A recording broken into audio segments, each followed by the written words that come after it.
তার জায়গাতেই রেল নেই। আমরা আজকে এসেছি রাজা রামমোহন রায়ের বাড়িতে, সেটা হচ্ছে এই বাগানটার নামটা কি? আমবাগান পর্যটন কেন্দ্র রাজা রামমোহন রায়, রঘুনাথপুরে রাজা রামমোহন রায় পর্যটন কেন্দ্র।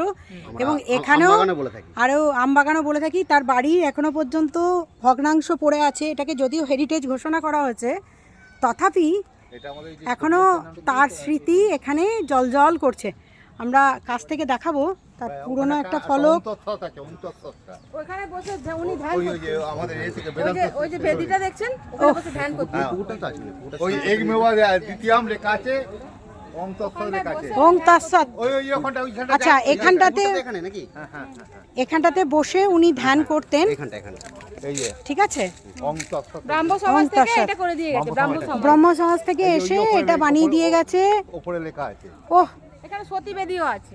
আর একটু পরে এখানে ওনার যে পুকুর আছে, এখানে পুকুরটা আছে, এখানে ঘাট আছে। চলুন একটু দেখে আসি। চলুন দেখাই, আপনাদেরকেও দেখাই একটু।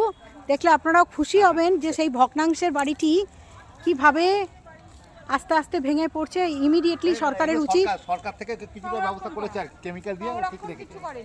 না কি কেমিক্যাল দিয়ে, হ্যাঁ, যাতে একদমই ভেঙে না পড়ে তার ব্যবস্থা। কিন্তু এটাকে ইমিডিয়েটলি মিউজিয়ামে পরিণত করে আমার মনে হয় খুব ভালো হবে মানুষের জন্য।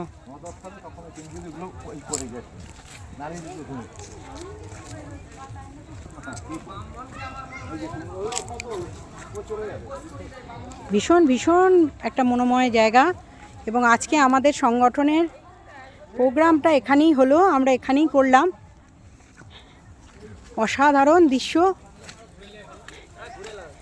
এই যে সামনের যে একটি বিল্ডিং দেখতে পাচ্ছেন, বিল্ডিংটি খরচ হার্ডলি হয়তো 8 থেকে 10 লাখ টাকা, কিন্তু জেলা পরিষদ থেকে এই খরচাটি দেখানো হয়েছে 25 লাখ টাকা। এর মধ্যে কিন্তু কোনো রকমভাবে কোনো ইলেকট্রিসিটি নেই এবং একটি গেস্ট হাউস বানিয়ে রাখা আছে। আজও পর্যন্ত মানুষ এসে ওঠেন না, কারণ কোনো ইলেকট্রিসিটি নেই। নিচে একটি রুম এবং ওপরে একটি রুম, এবং তালা মারা আছে, এবং কেয়ারটেকার কেউই নেই।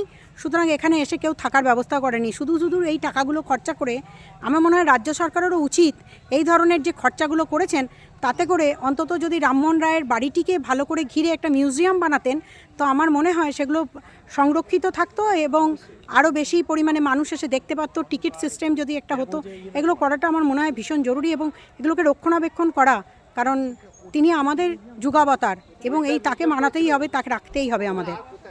আর লোকাল মানুষ যারা দেখছেন, আমার সামনে একটা পুকুর দেখতে পাচ্ছেন। এই পুকুরটা রাজা রামমোহন রায় নিজে স্নান করতেন, যার ভগ্ন দশা দেখালে হয়তো আপনারা কিছুটা হলেও আন্দাজ করতে পারতেন। এবং এগুলোর পরিস্থিতি দেখুন, এগুলো ডাক হতো, এখন পানায় পুরো ভর্তি।